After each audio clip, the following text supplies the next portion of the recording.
ওকে ওকে ঠিক আছে। আমাদের অনেক ভিডিও দেখেছেন, আমরা অত্যন্ত ব্যতিক্রম ধর্মী ভিডিও আপনাদের কাছে উপস্থাপন করতে সক্ষম হয়েছি।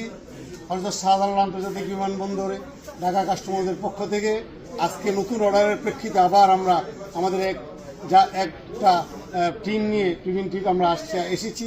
অত্যন্ত সুন্দর এক জিনিস আমরা পাইলাম যে আমাদের এই যাত্রী ইনভেন্টরির পরে যখন চলে যাচ্ছিল, আমরা ট্যাক্সের পরও আবার তাকে সন্দেহ করে আমরা তাদেরকে স্ক্যান করাইলাম। স্ক্যান করার পরে যেখানে দেখতে পেলাম যে এই যে প্যাকেটটা, এটা একটা খেজুরের প্যাকেট। আমরা নর্মালি তার ওজন 2-3টা মোবাইলের ওজন খুব বেশি না, তো আমরা দেখলাম যে একটু হালকা ওজন মনে হলো। আর ওজনের প্রেক্ষিতে আমরা দেখতেছি এবার কি পাই। আপনারা সবাই ধৈর্য ধরে দেখুন যে এটা একটা খেজুরের প্যাকেট। আমরা এই সমস্ত প্যাকেট যখন খুলতে যাই খাবার আইটেম, আমাদের নিজেদের কাছেও খারাপ লাগে যে আমরা একটা খাবার আইটেমকে কিভাবে আমরা খুলি, কিন্তু আমরা বাধ্য। আমাদের সেই প্রিভেন্টিভ টিম, চৌকস প্রিভেন্টিভ টিম আমি বলবো, এই প্রিভেন্টিভ টিমের পক্ষ থেকে আমরা দেখলাম যে এই খেজুর যখন আমরা নামায়ে দেখি যে এর ভিতরে সম্মানিত যাত্রী, আমরা যাদেরকে স্মাগলার হিসেবে অবহিত করি, সেই সম্মানিত যাত্রী এই 3টা মোবাইল ফোন এনেছেন। এমনিভাবে আমার মনে হয় যে আরেকটি খেজুরের প্যাকেট আছে, যে প্যাকেটের ভিতরেও সম্ভবত আমরা আবার এরকম মোবাইল ফোন পাবো।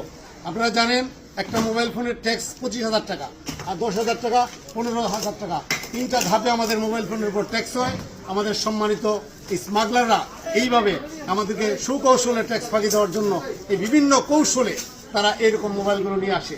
আপনারা জেনে অত্যন্ত খুশি হবেন, কাস্টম হাউসের প্রিভেন্টিভ টিম অত্যন্ত চৌকস। তাদের চোখে ফাঁকি দিয়ে কোনো স্মাগলার এদিক থেকে পালিয়ে যাওয়ার কোনো সুযোগ নেই। সেই জন্য আমি আমার এই টিমকে ধন্যবাদ জানাচ্ছি।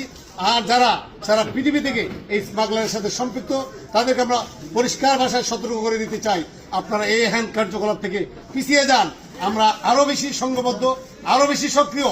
আপনাদের বিরুদ্ধে আমরা সোচ্চার।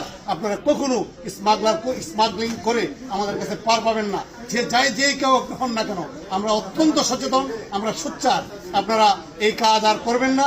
আমি সারা পৃথিবীতে যে সমস্ত কান্ট্রির লোকজন আসতেছে তাদেরকে আমি পরিষ্কার বলে দিই, আপনারা আপনাদের পুঁজি নষ্ট করবেন, আপনাদের ব্যবসা লস করবেন, আপনারা এগুলো আর করবেন না।